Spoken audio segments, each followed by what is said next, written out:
தனிநபர் தன் ஒழுக்கத்தை கடைபிடித்து வாழ்வது என்பது கடினம் என்கின்ற சிந்தனைக்கு சொந்தக்காரன் நான். அதனால் இன்றைக்கு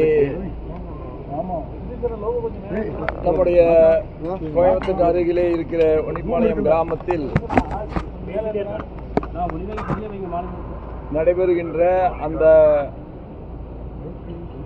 ஆயிரக்கணக்கான விளக்கு பூஜையில் தாய்மார்களோடும் சகோதரிகளோடும் கலந்து கொள்ள வேண்டும் என்கின்ற வேண்டுகோளை வைத்திருக்கிறார்கள். அதனால் இன்றைக்கு மீண்டும் தமிழகத்திற்கு 2வது முறையாக விஜயம் செய்திருக்கிறேன். அனைவருக்கும் என்னுடைய நல்வாழ்வு. ஒரு கல்லூரி மாணவிக்கு பாலியல் வன்கொடுமை செய்யப்பட்டது.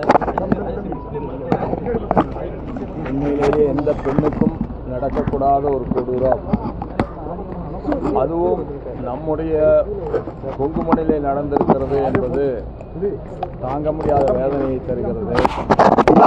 குற்றவாளிகள் கண்டுபிடிக்கப்படுவதும் அவர்களுக்கு அதிகபட்ச தண்டனையை பெற்றுத்தருவதும் காவல்துறையினுடைய பொறுப்பு. நிச்சயமாக காவல்துறை கண்ணும் கருத்துமாக செயல்பட்டு குற்றவாளிகளுக்கு உயர்ந்தபட்ச தண்டனையை பெற்றுத் தருவார்கள் என்று நம்புகிறேன். அந்த சகோதரிக்கும் அவருடைய பெற்றோருக்கும் என்னுடைய ஆறுதலை நான் தெரிவித்துக் கொள்கிறேன். நடக்கக்கூடாததுதான் சில நேரங்களிலே தவிர்க்க இயலாமல் நடந்து விடுகிறது.